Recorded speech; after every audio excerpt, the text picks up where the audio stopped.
The 2025 Pittsburgh Pirates offense was horrendous, but is it possible that they also greatly underperformed? We're going to tell you just how bad it was and if it's possible to see certain players perform better this year. So stay tuned as you're listening to the North Shore 9 podcast presented by FanDuel.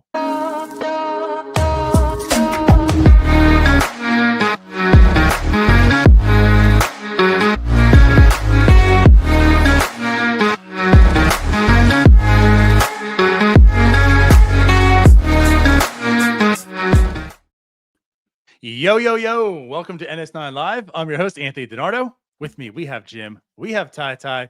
We are fresh from Arizona. Kind of fresh, a few days, but welcome back home, everyone.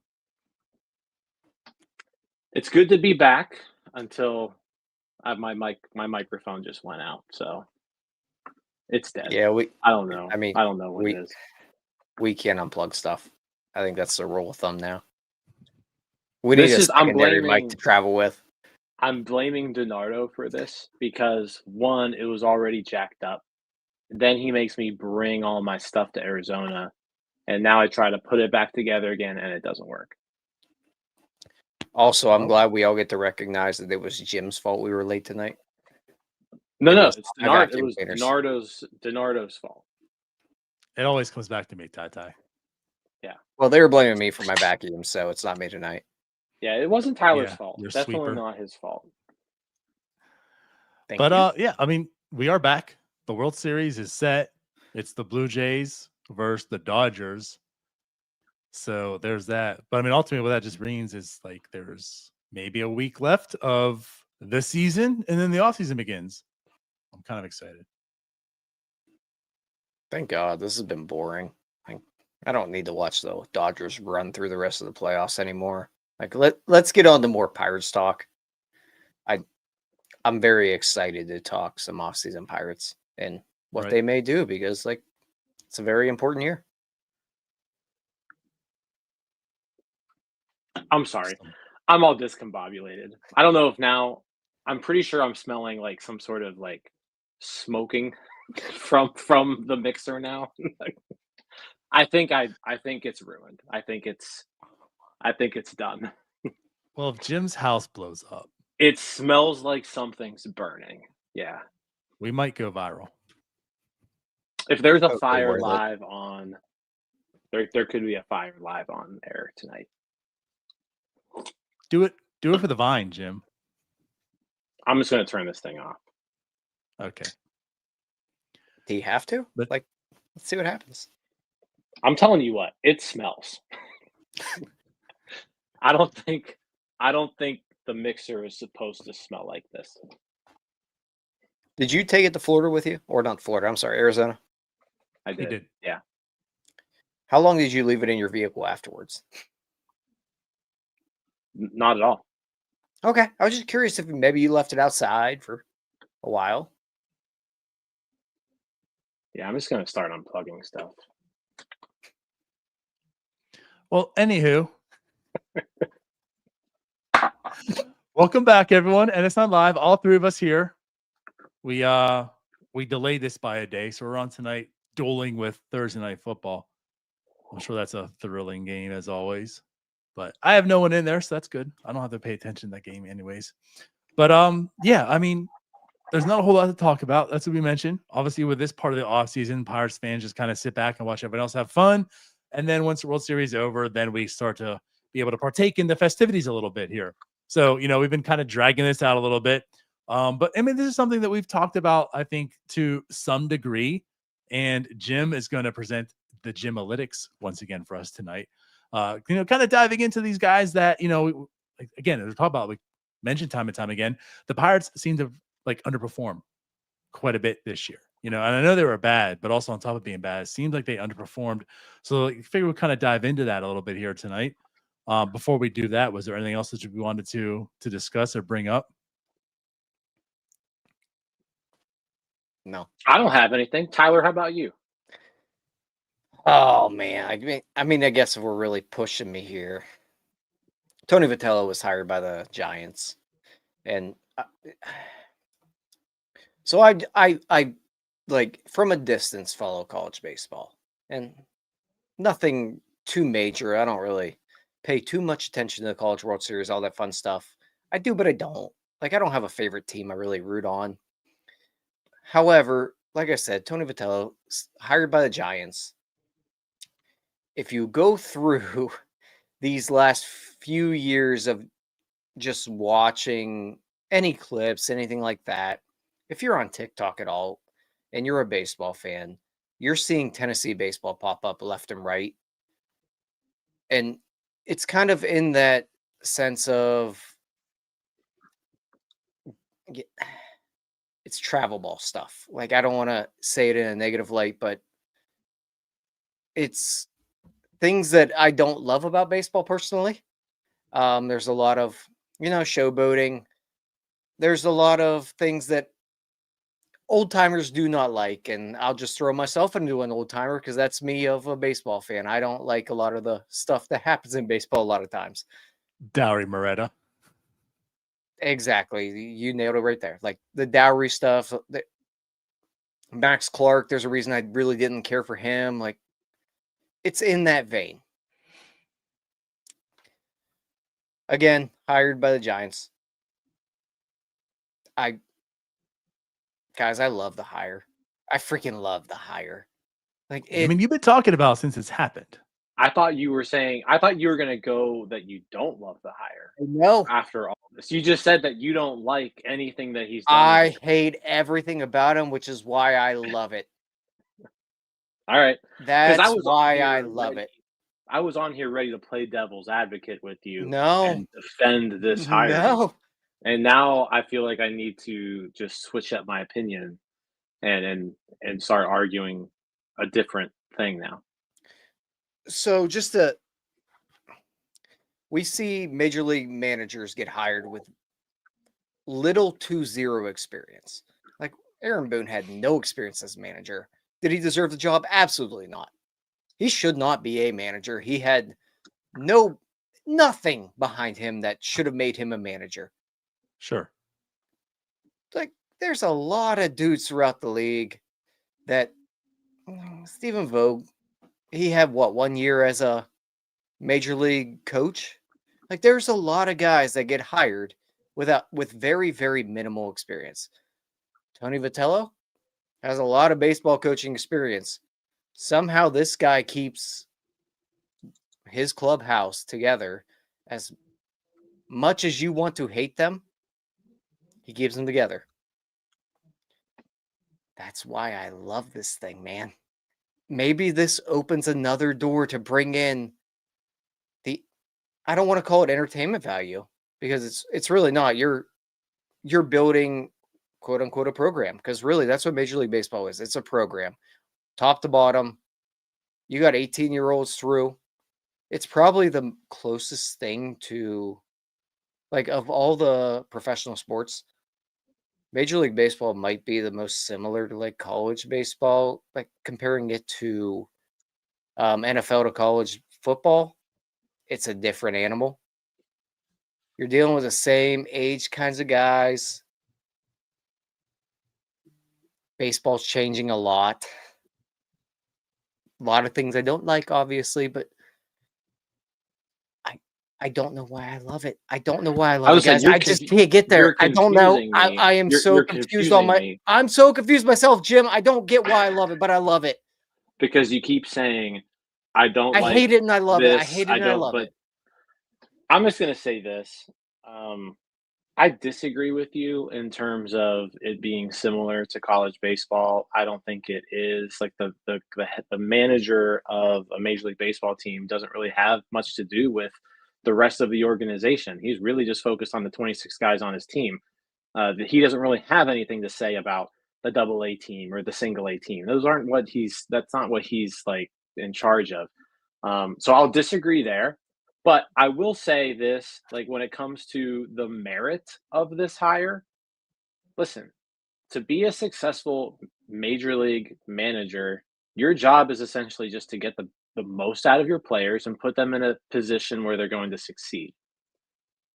That job description doesn't really change whether you're a manager of a SEC program or if you're the manager of the San Francisco Giants. It's the same job description, once you step in between those lines on the field, right? So I'll say this, like, he deserved the hire. Yeah, he's won a bunch of games at the highest level of amateur baseball. So like there's nothing to me that says like he shouldn't be qualified for this job. But I disagree with you in the terms of like I don't think there's much in common with a major league manager and a college head coach because the major league manager is not doing the recruiting. He's not having to go hit the transfer portal. He's not having to deal with NIL. Like he's just focused on baseball. So I don't know. We'll see. I mean, the one thing I do know about Tony Vitelli is that he's definitely a very charismatic individual. So like, is he going to continue to carry that into Major League Baseball when he's dealing with people who are making 10, 15, 20, $25 million a year, as opposed to just coaching a bunch of kids? I don't know. Like, I don't know if that flies in a major league clubhouse like it does a college clubhouse, but we'll see. But as far as merit goes, yeah, the dude's won a ton of baseball games. He's clearly good at it. Let's see if he can do it at the major league level. Yeah, I mean, it is an interesting thing because you mentioned like he's been very successful, but at the college level. So he's come up to major leagues, and how can he manage from going, with kids to now, like you're saying, like the adults? But I guess the one thing, like I agree and disagree with here.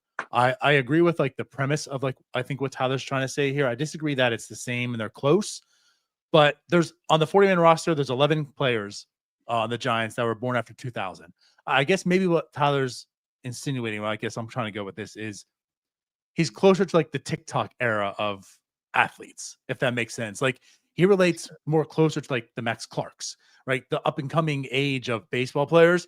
I just don't know if they're really all there yet. They're still like the Devers on the team and like the Patrick Baileys, all that's close. The Adamas, there's still like that other generation that's still there. So I don't know if he's going and thrusting himself into a team of those type of players, but I think he identifies much closely to like the new up and coming age of athletes.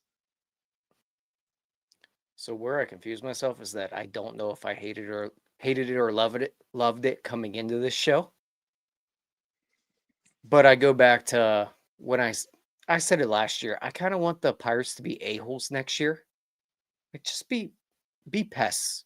And I feel like Tony Vitello brings that type of energy to a baseball club. So I'm not saying to hire that guy, but that type of thing is going to be interesting for me to watch. He has an identity. Oh, he sure does. And the problem is that you're not going to be able to watch any because sure won't. I'll be sleeping. West Coast games well past your bedtime. I'm still catching up on the jet lag here. Yeah. But it is an interesting hire. It's some outside the box thinking. I'll say that.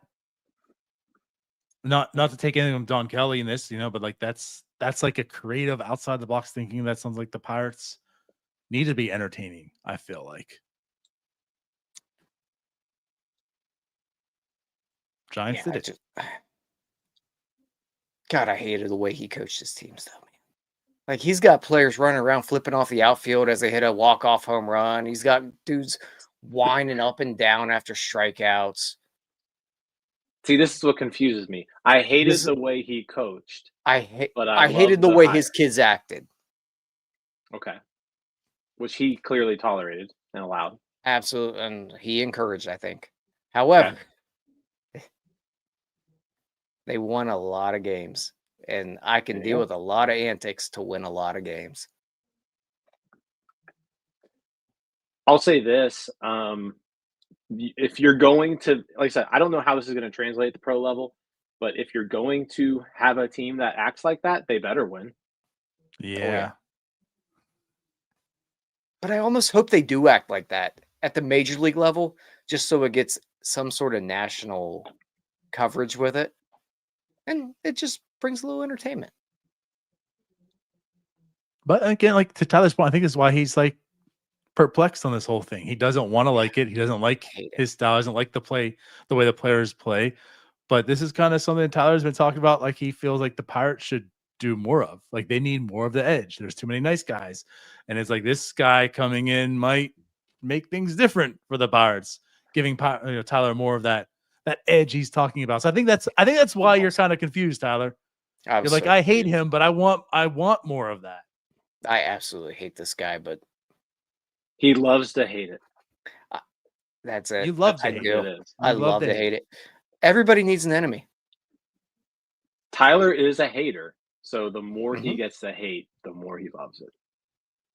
Yeah, like the NFL was better when Bill Belichick was, not really, because they won all the time.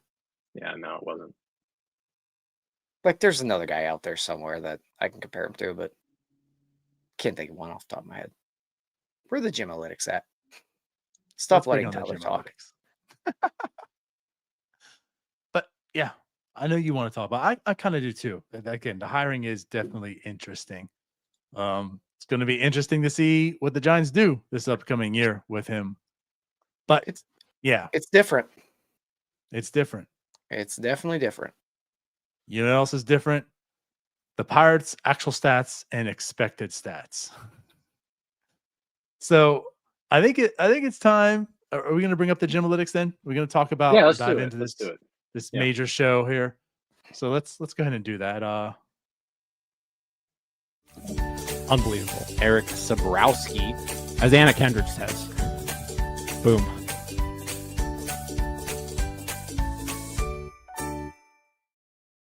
The very first official segment of the Gymalytics going forward. So Jim, talk your ish. Yeah, let's get into this. So there's been a lot of talk about how the Pirates need internal improvement. And I think we all kind of joke about it, but it's true. Like the Pirates, in order to get better, the players that they have currently need to be better. So we've talked before about how, this team has very different real stats from their expected stats. So I wanted to kind of take just like a broad look at how this season went. Some individuals who was supposed to be better than they were on the field. So yeah, let's kind of dive into it. So I've got some people here. I've got 1, 2, 3, 4 like internal improvement candidates to talk about, and then there's even a bonus 5th person to discuss as well. But before we even do that, I want to talk about wOBA, weighted on base average. It's basically just a fancy way of saying, how valuable is the hitter. I put on here on the screen kind of like what it is, what it breaks down. It essentially assigns a value to walks, hit by pitches, singles, doubles, triples, homers, puts it in a formula, and then figures out, all right, like what is your overall worth, as a hitter there. So if you want to dive into it, here's the formula, here's how it does it, but it's essentially just a stat that weighs things based off of what you do, right? Like a single isn't as valuable as a double, and a double isn't as valuable as a triple. Now, homer is more valuable than a triple, but a homer at Coors Field isn't the same as hitting a homer at PNC Park, right? So it kind of takes all of that into effect, puts it all into a number. Anything you guys want to add about wOBA before we move on? I guess what I'll add in here is many people are like familiar with OPS, and OPS is the very easy. You add up the slash line, right? This takes into consideration other factors that you don't really get into that. That's why I think a lot of people like it and enjoy it.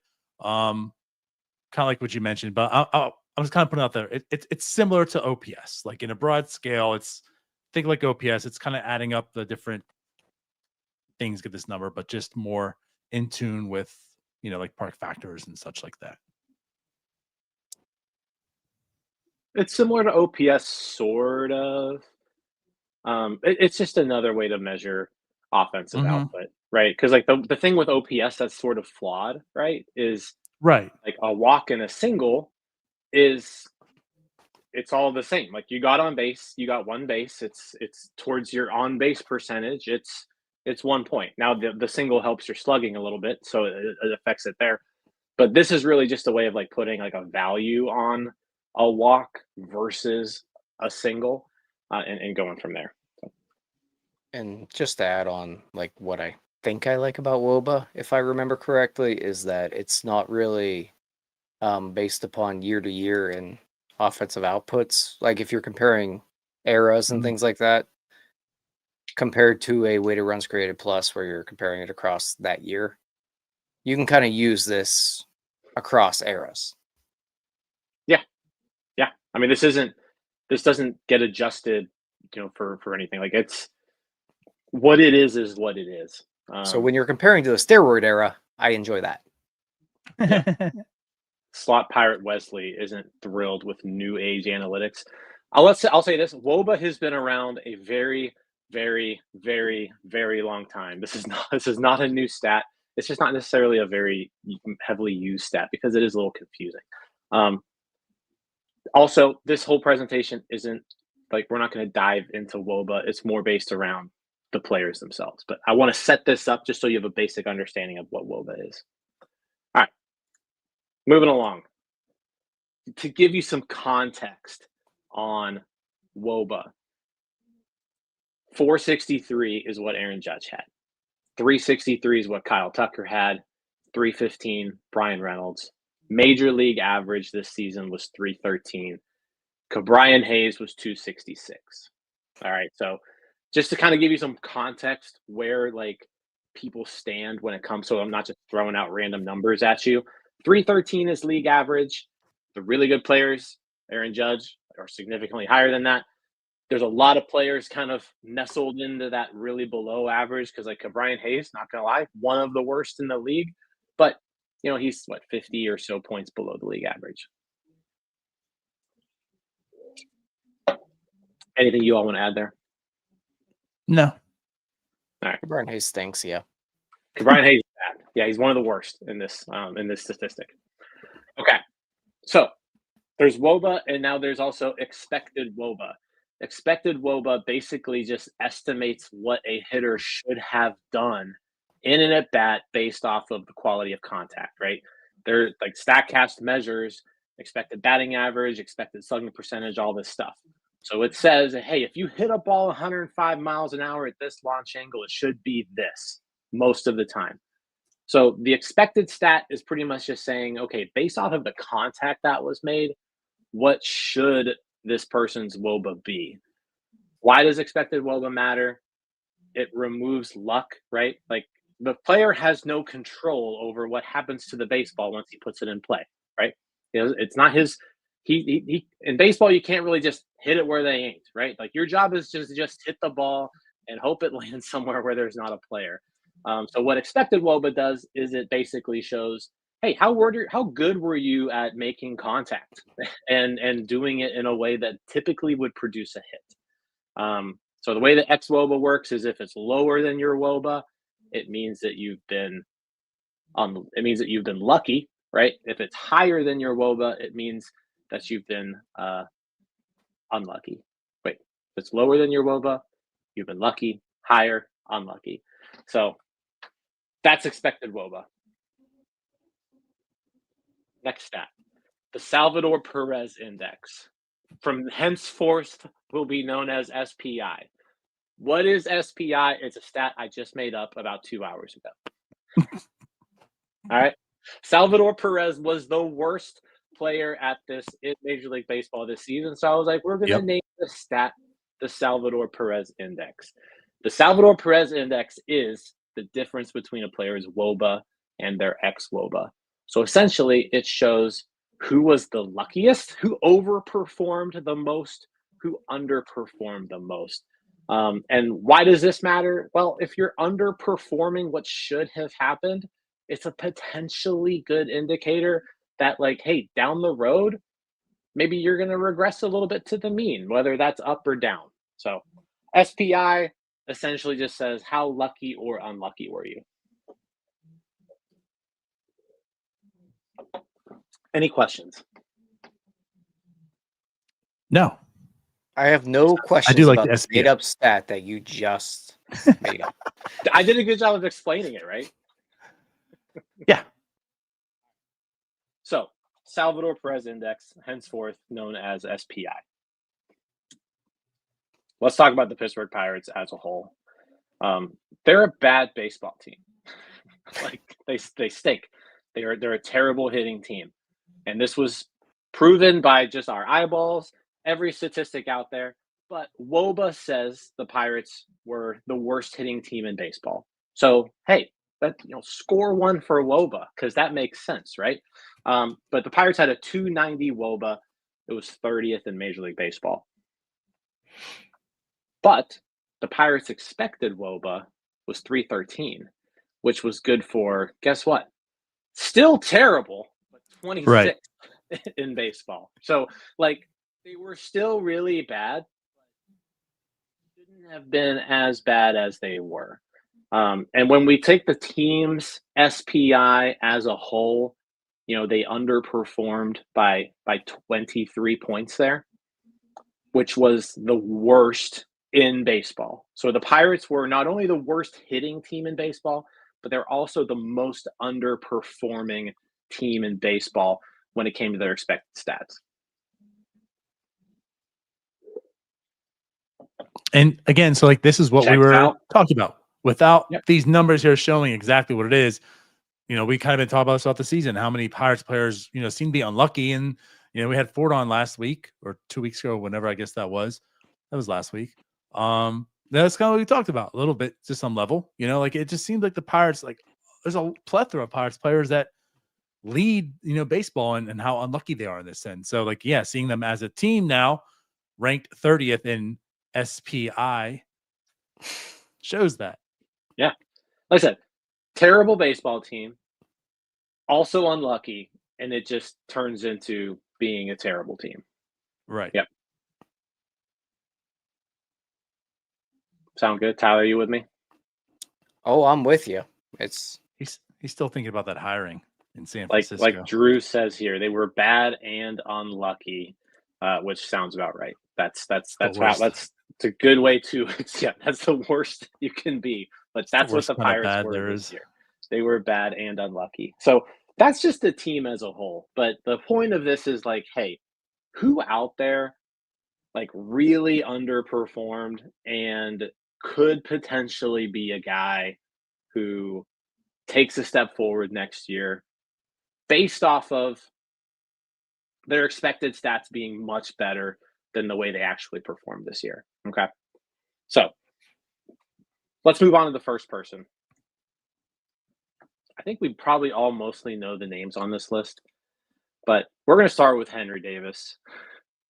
Henry Davis, first off, if he had the amount of at-bats to qualify, this would be the Henry Davis index, not the Salvador Perez index. Henry Davis's negative 0.075 SPI was the worst among all catchers, and it was way worse than Salvador Perez's even. So it's just he was awful. It was awful, but not a good hitter.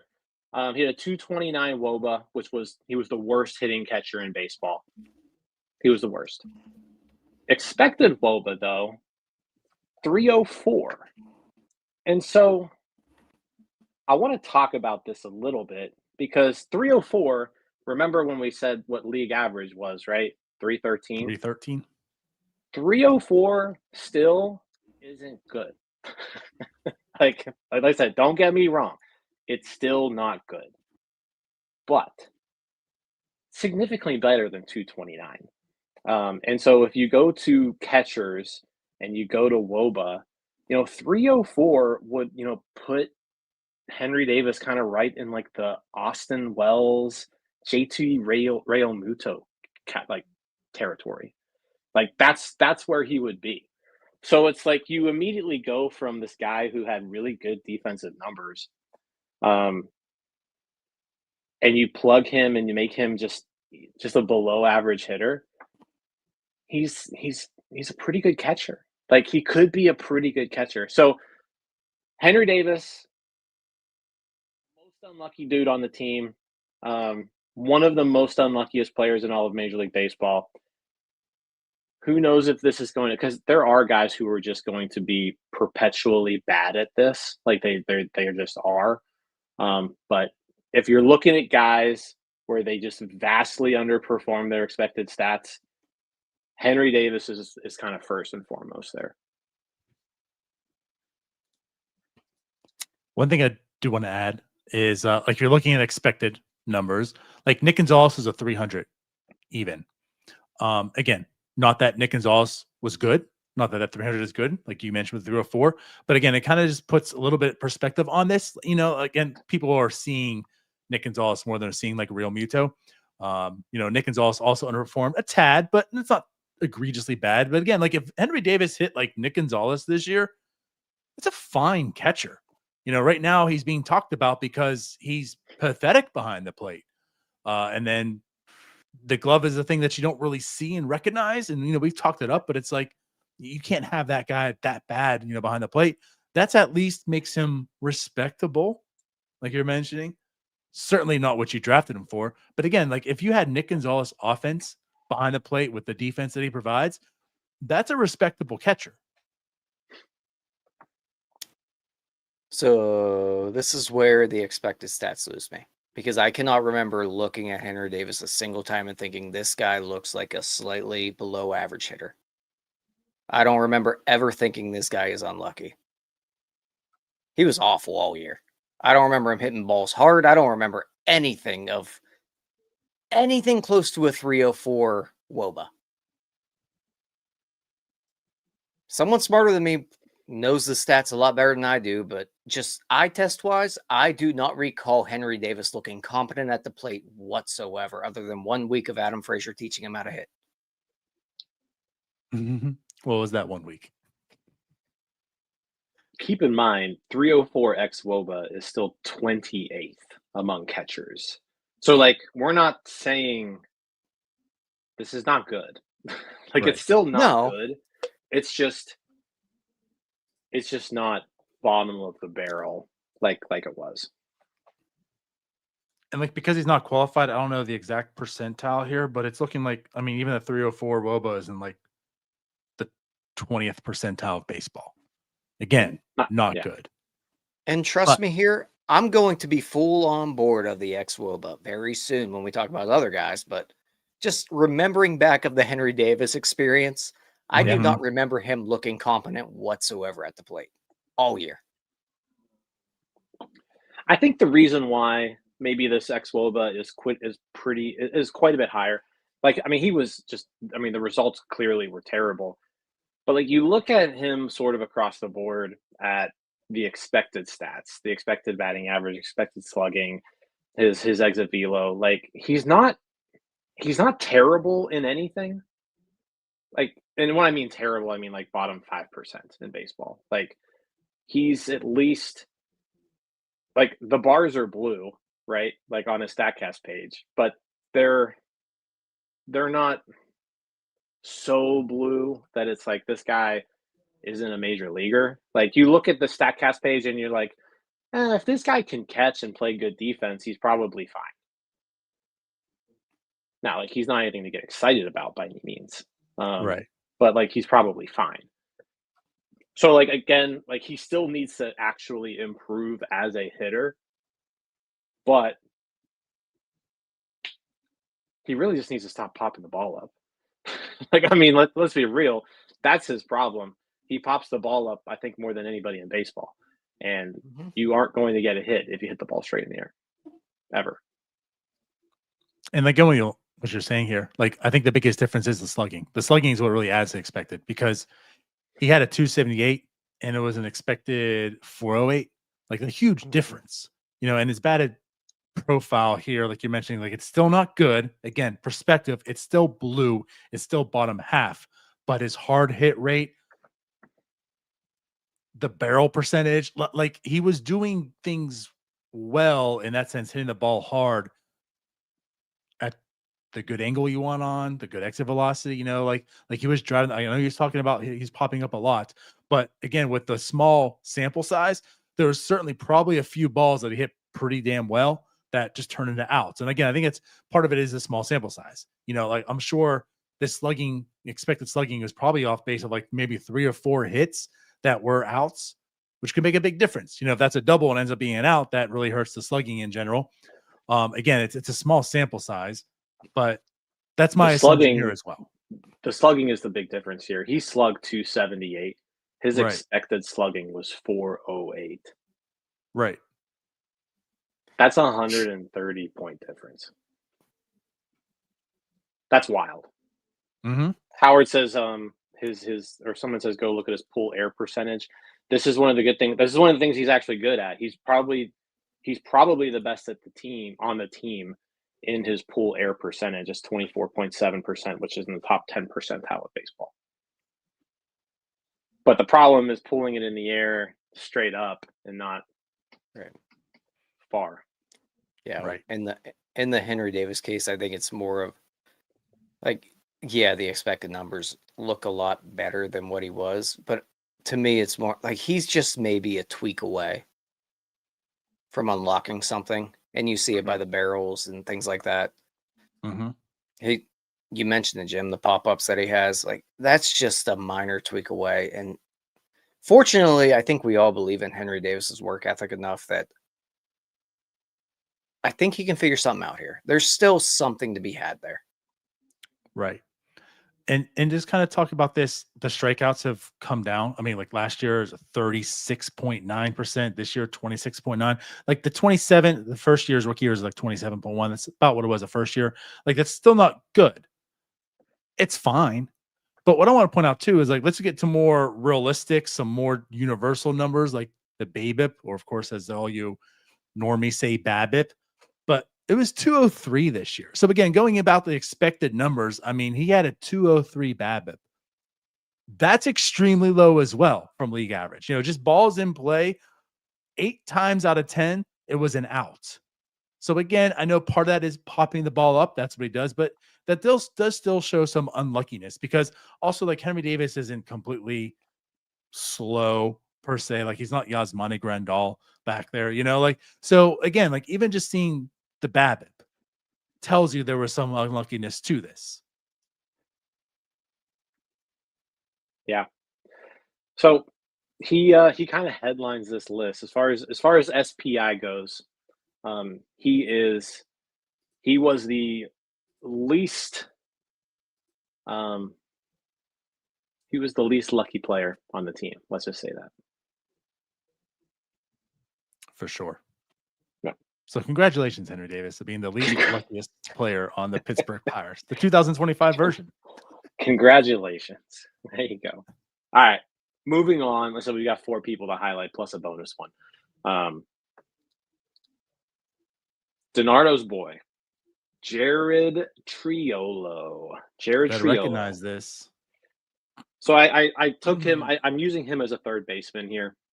So out of 33 third basemen in baseball, his 296 wOBA ranked 26th.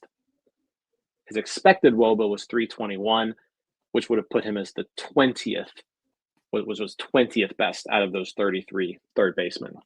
That's a negative 0.025 SPI, which makes him 30th most lucky third baseman in baseball among 33 out there. So there are only 3 other third basemen who were less fortunate than Jared Triolo. But again, kind of going back to this, like 96 isn't good. 321 also isn't good, but it's like average. I mean, he basically he hit the ball like an average player. It just didn't work out that way for him. A lot of that is fueled by just his last 2 months, obviously. Like the first few months were terrible. Last few months were great. So we've seen this story with Jared Triolo time and time again. So I don't really know if I can expect some sort of bounce back from Jared Triolo or if I can expect him to take another step forward offensively. But stats do show that like he's a little bit better hitter than what he showed. So if you look at the first half of the year, Jared Triolo, his first 55 games, he had a 235 wOBA with a 310 expected wOBA, which, I mean, a little bit below his expected numbers at the end of the year. Mhm. The problem, though, Jim, I'm with you. Like, we've seen this song and dance before. So is it a numbers issue where something's not adding up correctly? But also we see him catch fire down the stretch and become a guy that's just a little bit below average. Maybe he's just the Salvador Perez of the Pirates, where he's just going to underperform those numbers. Yeah, because this isn't the first time this has happened, right? Like, I mean, last year was similar. Like he had one of the lower wOBAs in baseball last year.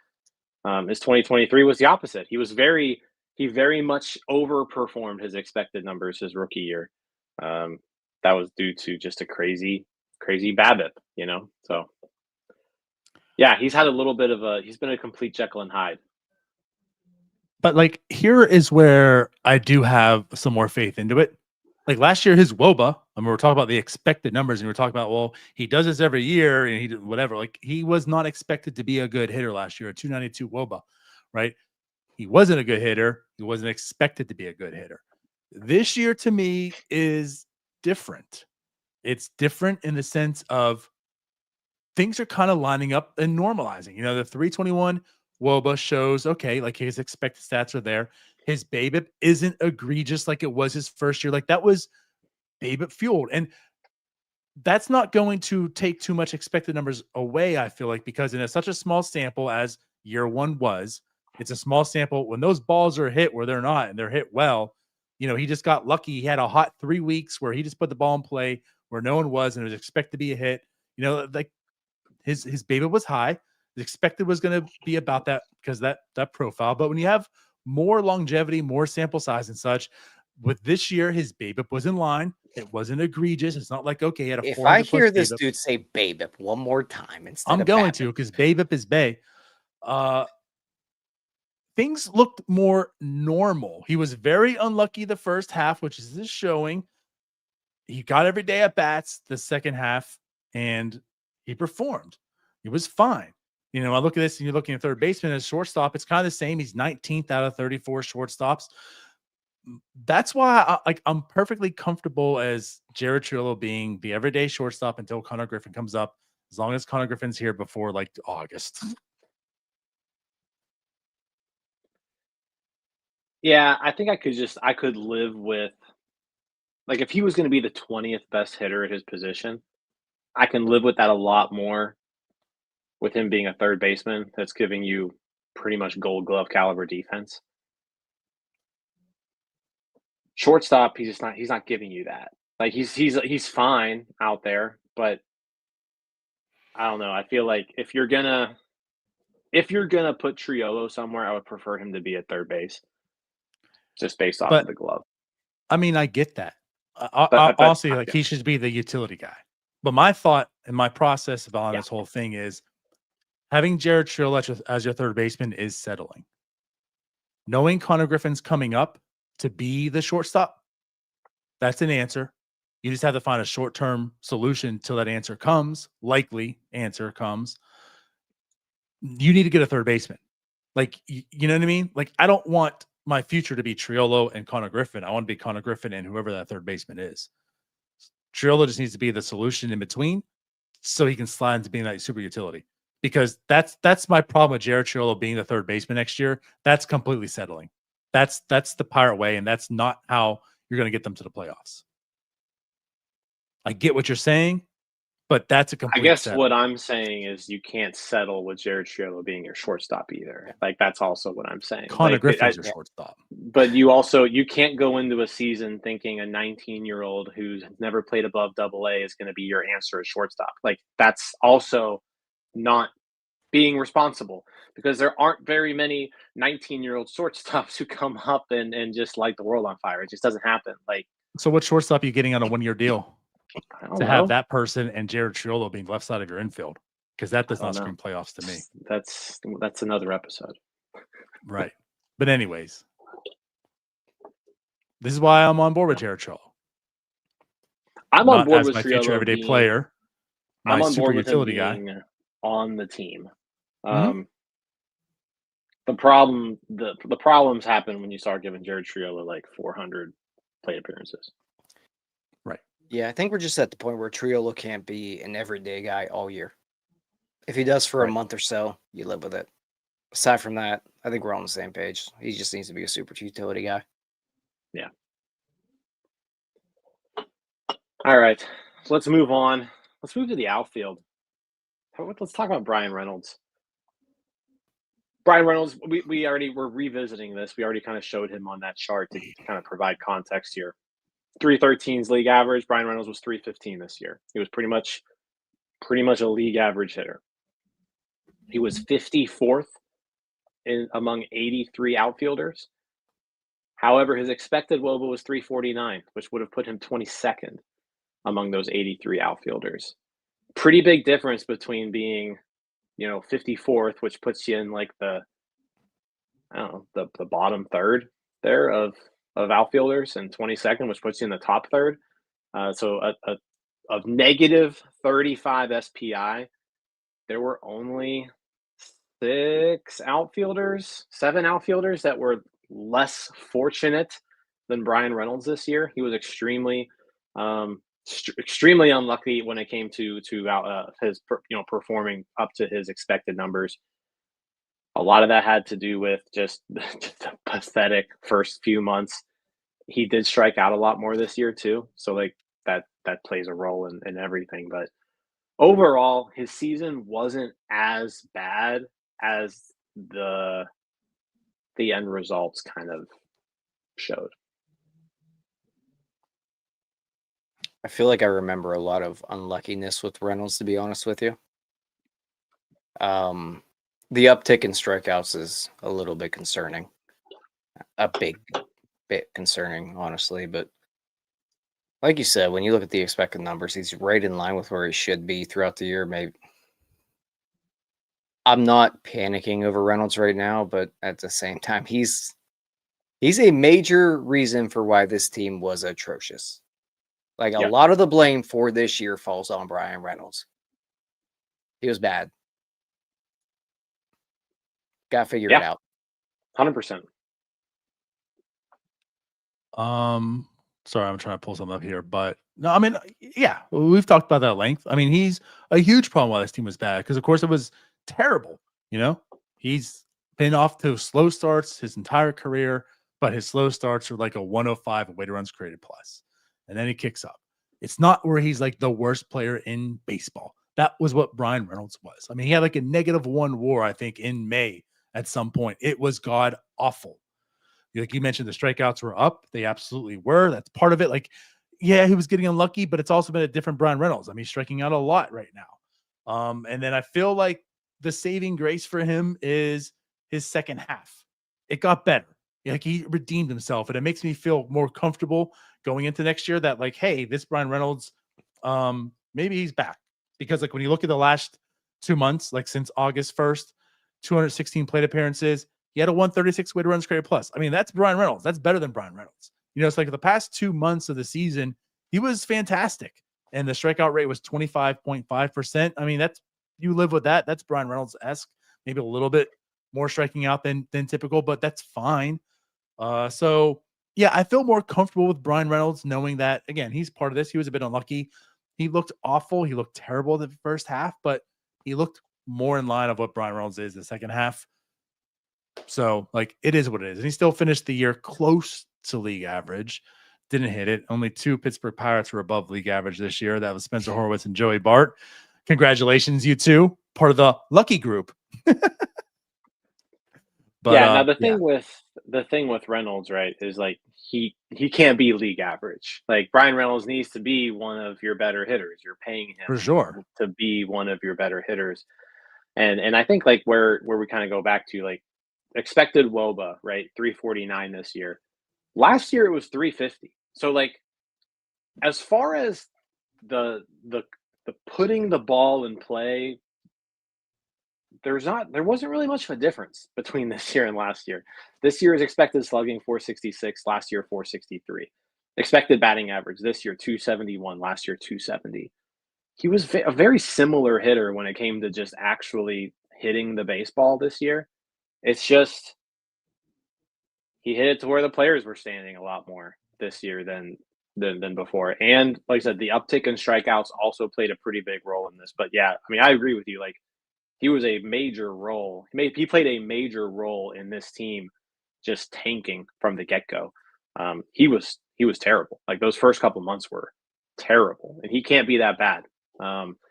But he's certainly someone who I'm looking at next year and saying, you know what, it was a bad year for him, but I'm not seeing that many indicators here that show that he can't get back to where he was before. Mm-hmm. Completely agree. I mean, like you look at just ground ball percentage, it's not out of line of where he's been in his career. It's not like other guys that you see these numbers and think that doesn't add up. Like with Ryan Reynolds, it's just he looks the way he has throughout his career. It's just this year did not fall the way that we would have hoped. Yeah.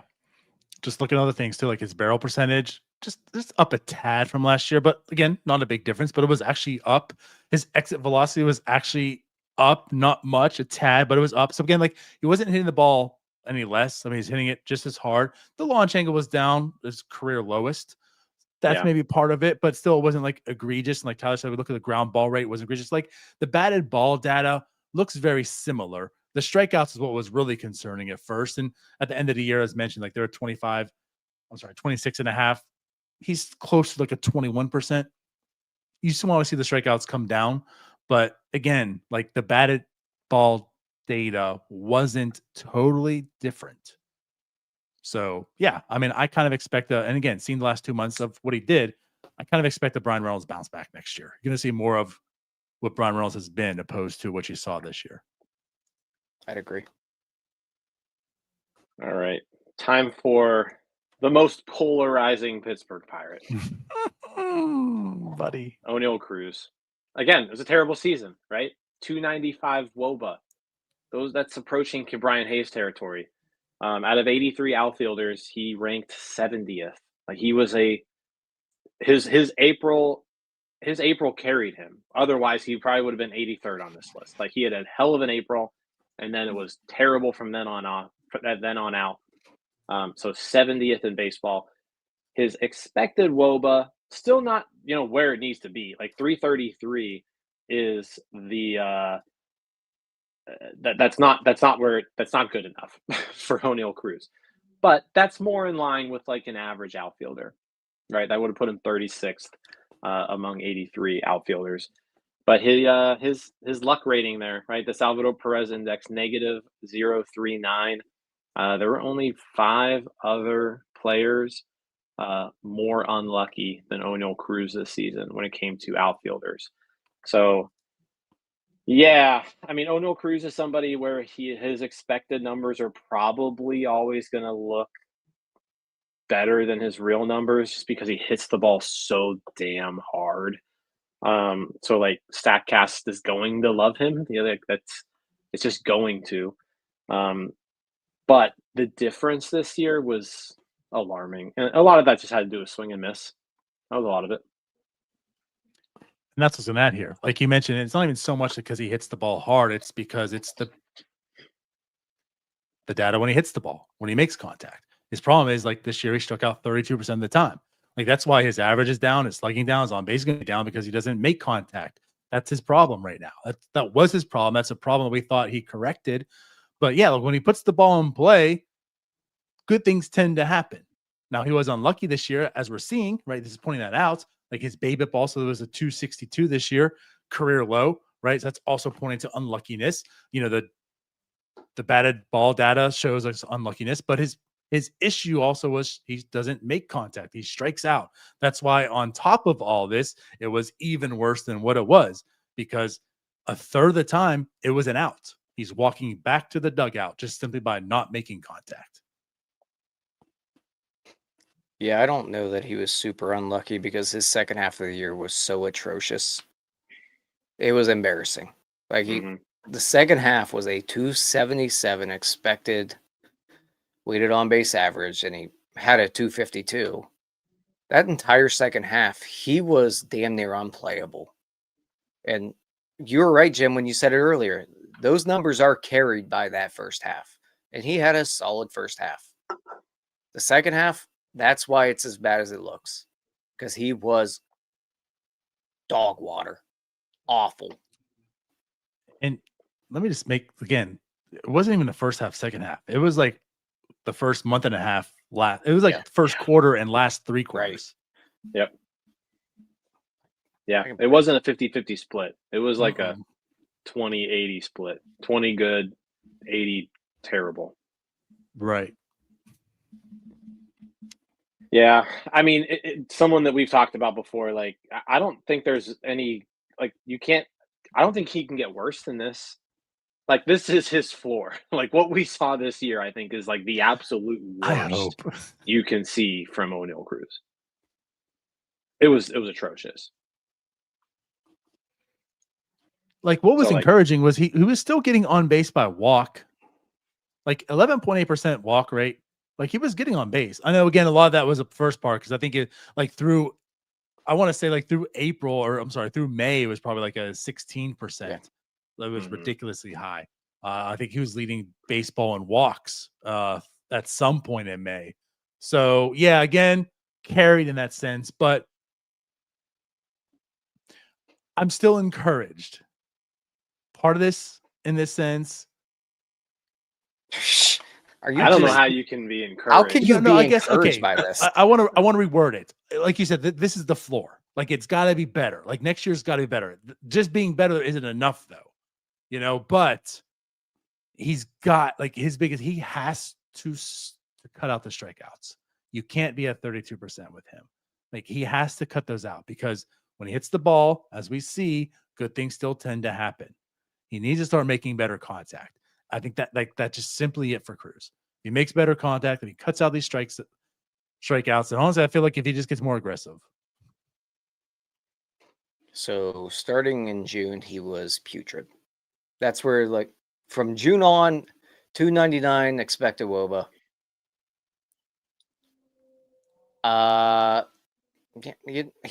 He needs to quit being a mental midget. He needs to grow up.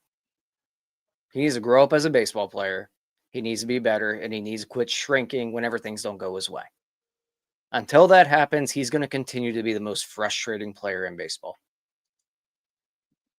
Because right now, he plays baseball like a child. Can't argue with you. I'm tired of defending him. I am tired of defending this guy. So are you I mean, saying I'll- someone from I'll Tennessee maybe needs to defend- come in? Yeah, like, I'll Maybe. defend his talent all day, but, like, Right. he clearly this year was he didn't have Dog it. water. He didn't have it. God, I Like, love to say. plain and simple. Yeah. Dude, he's 27 years old. Yeah. Like, Figure he's it not out. young. Figure it out. Yep. All right. I've got one more actually before our bonus. I kind of Okay. forgot. The Andrew forgotten McCutchen. player, Andrew McCutchen. I know. Kutch, that wasn't me. That was Uh, Jim. So Kutch, and this is measuring him against other designated hitters. 309 wOBA on the season, so slightly below average hitter for the year. But he ranked 27th out of 31 designated hitters there. However, his expected wOBA was 341, which would have put him kind of more middle of the pack, 19th among designated hitters. So a negative 32 Salvador Perez index. He was the third, I guess that was at 29, the fourth unluckiest designated hitter this season. So I think just kind of going back to, you talk about, should you bring Andrew McCutchen back? Yeah, this was his worst season in a while. But again, his expected wOBA this year was better than last year's. Last year's it was 325. Mm-hmm. This was kind of more in line with, like, his career norms. But he just really, really underperformed. Especially on the slugging side. His expected slugging was 429 when he actually slugged 367. So I'm all aboard the bring Andrew McCutchen train back. They bring Andrew McCutchen back train. I don't know if he necessarily needs to be your number 3 or number 4 hitter 140 times a year, No, but he doesn't. like he is even being 39 years old, he's still one of the better looking hitters on your team. There's room for him somewhere. This team employed Alexander Canario for 180 days. They can figure out a spot for this guy. I guess I don't understand what happened with Andrew McCutchen that like the slug just disappeared this year. He pulled the ball the same way, maybe a touchdown, but yeah. Either way, I'm with you, Jim. If he wants to come back, bring him back. You're not fine. Like if you're looking at the free agent market or the trade market, you're the Pirates, you're probably looking for a guy with expected stats in that ballpark, someone that you can buy low on. You already have the guy in the building, just to keep him. And he's Andrew McCutchen. Yep. Yeah, like I don't have to add too much to this than what you guys have already more or less said. But yeah, I mean, like last year he hit a lot of home runs. He struck out a little more. He was kind of going for power. The power came, and he like overperformed a tad bit, not a ton, but he overperformed a tad bit. But again, like, his data, like he was hitting the ball hard. He was making barrels. I mean, just great, perfect contact from Andrew McCutchen. And this year it might not have been like the most perfect contact, but he actually was hitting the ball a little bit harder. His strikeouts were down more or less like his norms. And he just got more unlucky in a sense. And like again, it just happens. Like also that's baseball. It's not nothing's perfect. You know, that's why you do like seeing this analysis, you know, these numbers here, because it kind of shows you like if someone was unlucky or lucky, but it also happens. But this is why it's still encouraging to me also like, for next year. I mean, you look at what he's doing right now and like, it's still there. It's not like I mean, I guess when I say he's declining, like I'm not talking about the 2013 version of Andrew McCutchen, obviously, but it's not as if like age 36, 37, 38, 39, like you're just seeing this drop off of Andrew McCutchen. It's been more or less, it's there. You know, like what you're seeing this year was very similar to last year and very similar to the year before, where I'm not seeing this drop off. I'm not seeing like, okay, this is the start of Andrew McCutchen's going away. We can't bring him back. That's why I'm still on board with bringing him back. You know, like I look at Andrew McCutchen and I still see a solid hitter in him.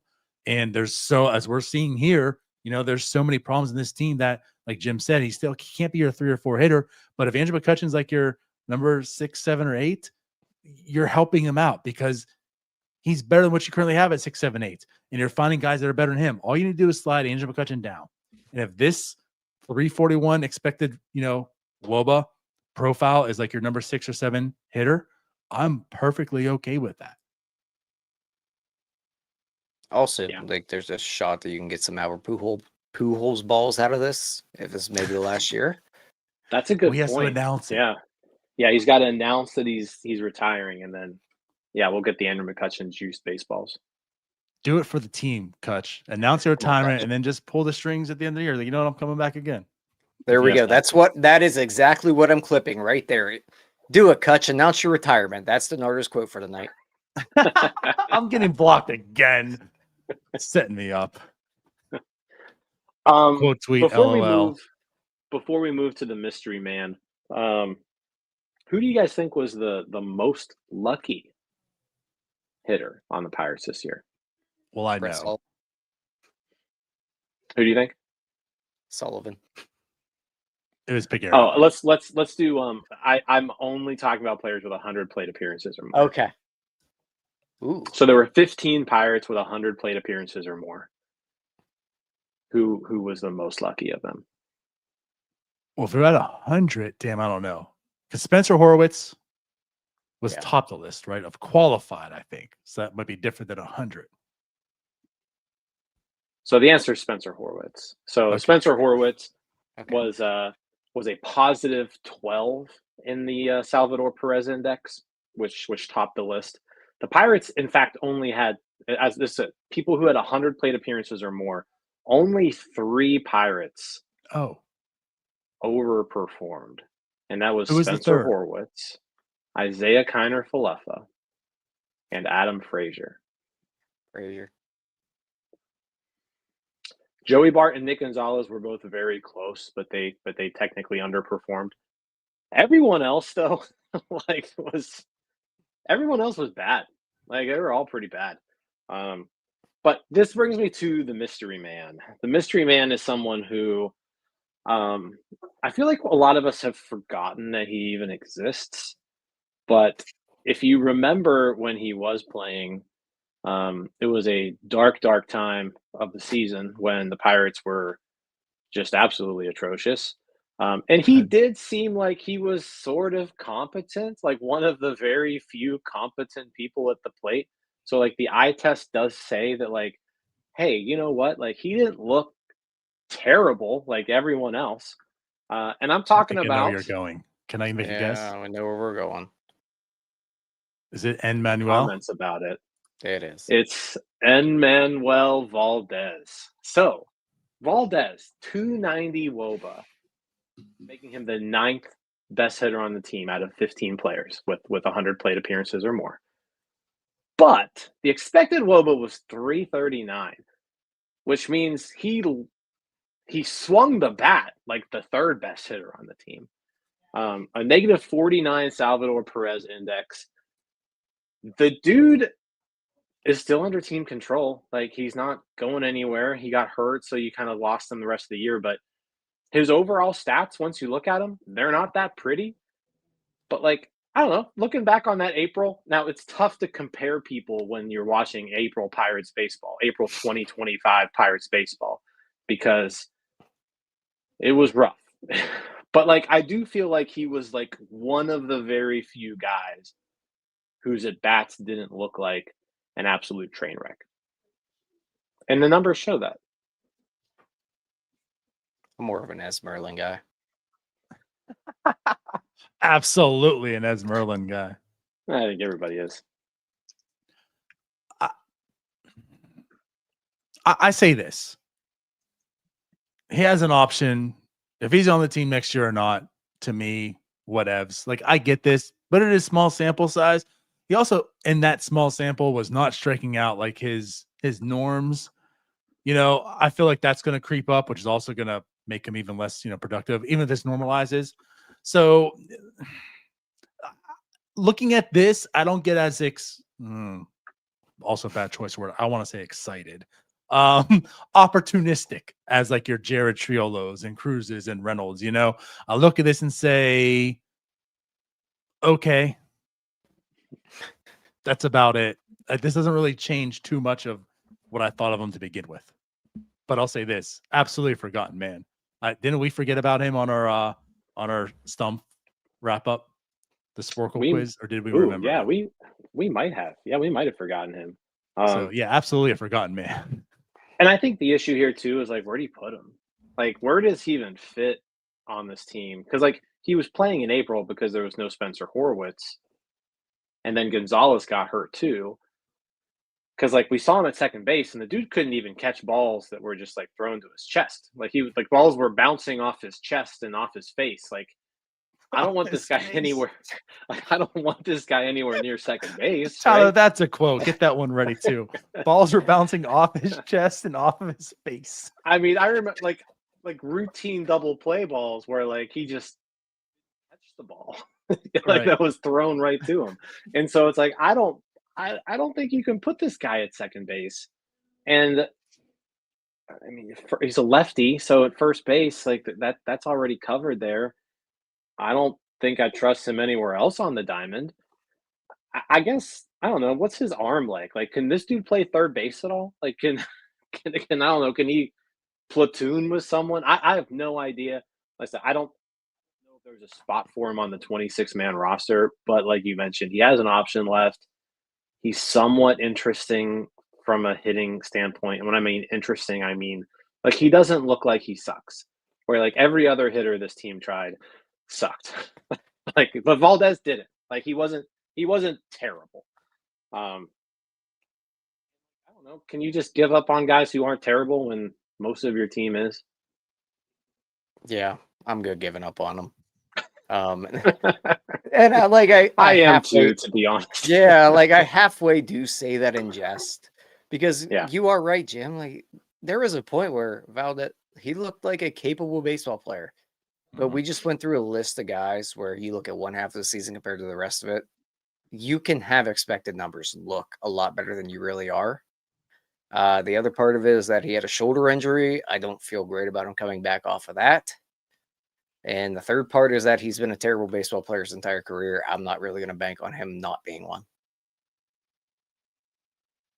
All fair points.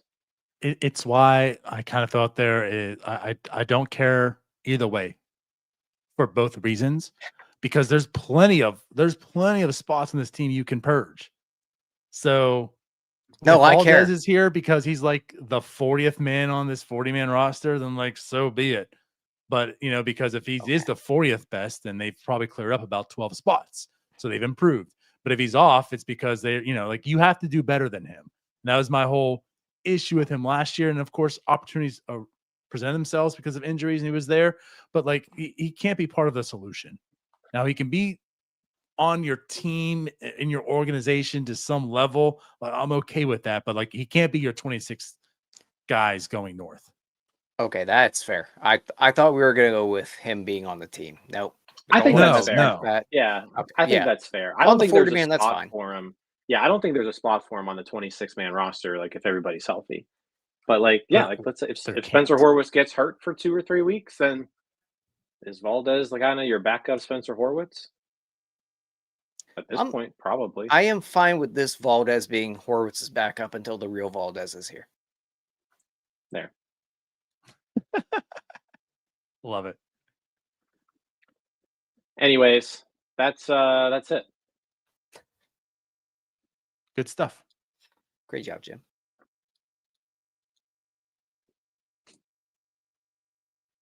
So in conclusion, the Pirates were a very bad hitting team who were also pretty unlucky.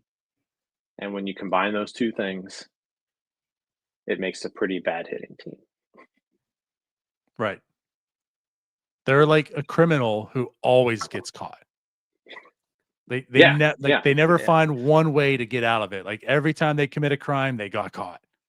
Yeah. Just they're very bad people and just got caught every single time. Straight to jail. Straight to jail. Directly to jail. Are the Pirates teaching expected stats instead of real stats? I'll say this, like when Ben Cherington talks, he does talk about the expected stats quite a bit. One time, credit where credit's due, Rowdy, they hung on the Rowdy, and Rowdy did turn it around that summer. The one time to give credit where credit's due. He turned it around to be a below average hitter still.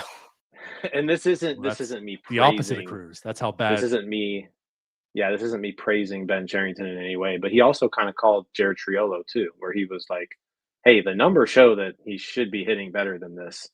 And then he did, right? So he still wasn't good. Like the end results still weren't good. That's the problem. Is that like even when you have half a season where you're vastly underperforming and then you have another half a season where you're vastly overperforming, they still average out to not being a good hitter. The problem isn't that the expected numbers show he should be better, and he was correct. The problem is you're holding on to, and your big thing is Jared Triolo and Rowdy Tellez. Like that's the problem. Like, oh guys, we're going to turn this around because Jared Triolo and Rowdy Tellez are going to normalize. That's not the savior to get any team into the playoffs. That's the problem. We weren't talking about like Rhys Hoskins or like Kyle Schwarber. Hey guys, Schwarber will turn it back around, and he does. And okay, see, he hit 50 home runs. It was, hey, Jared Triolo ended up being a below average hitter. You know what's kind of fun? You know what's kind of funny is, so this is the name Salvador Perez, right? The SPI.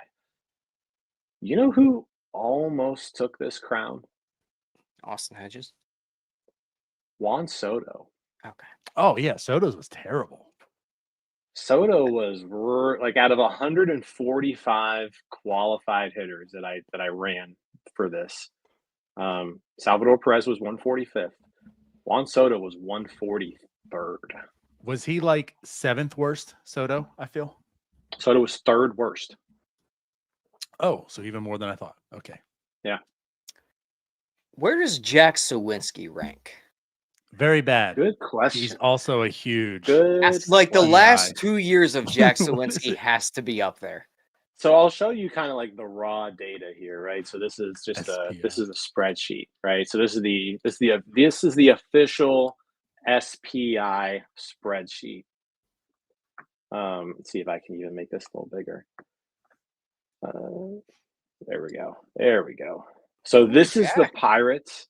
Yeah, so these are the Pirates with over 100 plate appearances. So as you can see, Henry Davis was the worst. Like he was the most unlucky. But look at that. You know what Jack that back, means? You know what I'm 2026, thinking baby. that means? I think we might be seeing 2026 All-Star Jack Sawinski. That should have No. been your bonus player. That should have been my bonus player, but I know. it wasn't. But no, Sawinski fits this to a T. He does. Yep. Every year, it seems like. Yeah. Well, the last 2 years at least. Yeah. Problem is, he's just not a good baseball player. Yeah, at some point, the trend's the trend.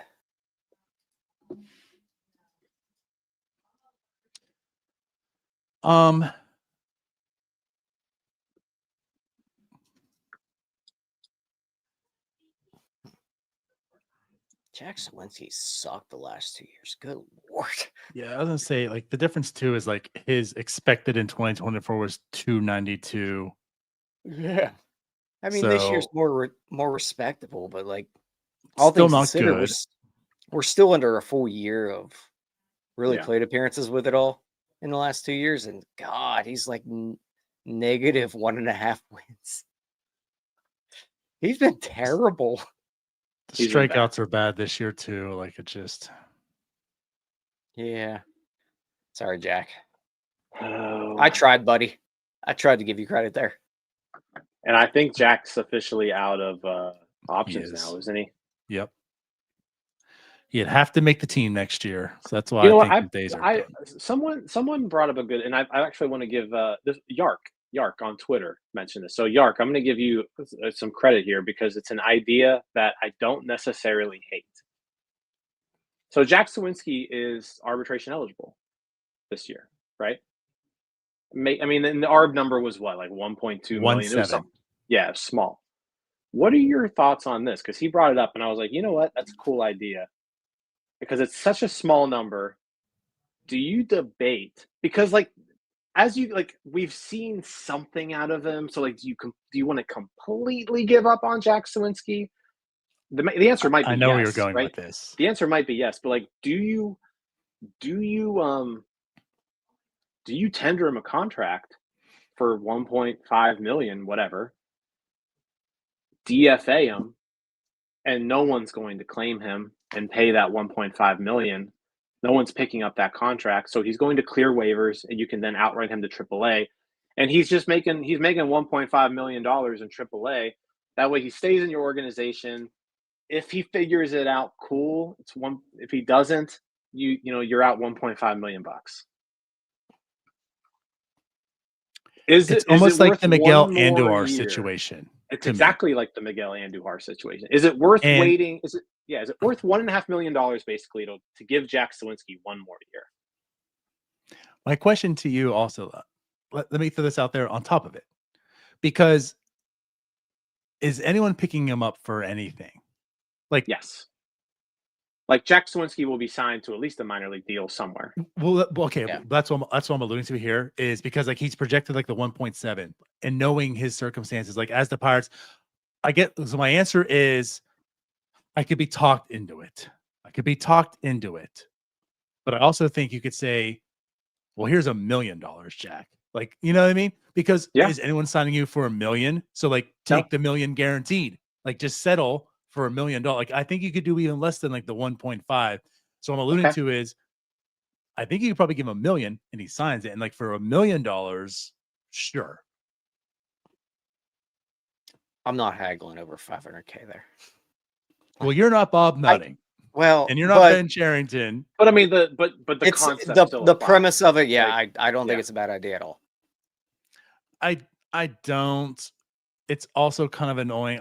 I don't hate it. It's okay. It's like smart and rational, but also in the same sense, I'm at the point like we need to move on.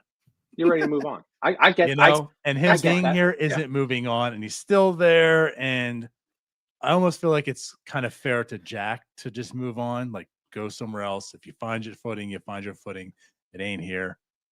But there is still something there. I agree with that. There is still something there. You're not finding a guy who has hit 26 home runs in the last 3 years for 1.5 million anywhere. So if you can just keep him in the org and he's already here, it's not the worst idea in the world. Will it work out? Probably not. But right. But look, is like the 1.5 million worth the gamble? Yes, because if he goes somewhere else and hits 35 homers, I'm going to lose my freaking mind. Well, there you go. I need that content. For my own sanity, he's got to stay here and be terrible. I will say for my this. sanity, I need him to go. If Jack Sawinski immediately leaves the organization and just figures it out, it's going to be the most annoying thing that's happened in this whole Ben Cherington era, I think. Yeah, so keep him, let him be bad. Because the one thing I'll say is, like, up to this point, we haven't really experienced a hitter leaving the Pirates and then like going to be actually good somewhere else. Like, the players have just not been good. It hasn't really been an issue of like, oh, well, the Pirates can't develop them or the Pirates can't get the most out of them. It's like, no, they're just not good, because even when they leave, they're still not good. So like, it's not a Pirates thing. It is a Pirates thing. It's the Pirates not being able to identify better players. But if Sawinski becomes that guy, that'll be annoying. Yeah. So yeah, I'm agreeing. As I set that up. If I'm the Pirates, I'm doing that. And Denardo, I like your idea. Like, I don't think it's going to take 1.5 million, 1.7 million to get it done. Like, I think if you go, hey Jack, here's our idea. We're going to pay you $1 million. We want to keep you in the organization. Sign it. DFA. Invite to spring training. You might get. I just want to point something out to Tyler's. What did you say about you won't find someone who hit 36 homers or 38 homers? 38 homers? 26 in the last 3 years. Like, That's who what I'm saying. else out he's there hit has more hit than that that. many home runs? I mean, in a single this season. Oh, okay. My bad. I thought you meant like in No, totality. 26 no, in a this- season. Okay. this- Okay. 3 years ago, he hit 26 home runs. Is what you're saying. within the last 3 years, he hit 26 home runs. Gotcha. Okay. You're not finding a guy like that just hanging out for $1 million. I got to change settings to prove you wrong because I'm trying to prove Fine. you wrong. Go Because Michael for A. it. Taylor hit 36 in the past 3 years. That's what I was trying Well, to he's do right now. retired. He's also retired. So He's Tommy also Pham terrible. also. Well, that's what I'm saying. You can find, but you meant in a single season hitting 26 home runs. Yes. Within the last year, someone hitting 26 in a single season. I get it now. Okay. yeah. All right. Good show. Cool stuff. Yeah, ignore my whole Vitello thing because I was so confused on what I wanted. I like it though. I was like a I'm teenage still girl. I'm still confused. I'm I still don't confused know by if myself. I still don't know if you like it or you hate it, but you said you liked it. But then at the same time, you were talking about how much you hated it while you liked it. I hate him and I like it. That's really what I should have said. I hate the way he coaches baseball, but I like the fact it's happening. I feel like that could be a Sabrina Carpenter song. Brandon Drury hit 26 home runs in 2023. Are we done yet? No. Yeah, let's. There I you was just go. with you guys for 4 Brandon days. I'm Drury, tired yeah. of talking to you Brandon guys. Drury hit 26, and then he was out of baseball 2 years later. Yeah, because he stunk. The year after, he was like the worst player in the league. He had he had a 2.7 WAR, then he had like a -2 WAR the next year. So there you go. There you go, Tyler. Brandon Drury. There we go. There's our next bucko. There's the next Let- bucko. Let's go Brandon back to Drury, 04 big. Willie Mo Pena while we're at it. He'll be the big off-season Ooh. acquisition. All right, let's get out of here. Yeah, let's do it. We will be back. We have a lot of interviews like lined up over the next 3 weeks from the stuff that we've done in Arizona still. Nathan's gonna have a video out this Sunday. Members only on Saturday. So become a member, get all our stuff early, of course. We appreciate you all that do, all our Patreon members as well. But that's it. We're out of here. No show tomorrow, right, Jim? Or is there? No show tomorrow. Tomorrow, Okay. Louisville, Kansas basketball. It's basketball season. No show tomorrow. Louisville Cards. So, all right, we'll be back, I guess, next Friday. Maybe we'll start. The points coming back and Sicko Sound Off. So I think next Friday, maybe. Next Friday, there should be something. And then also, real quick, more Louisville Cardinals have a chance to win a World Series ring than any other school.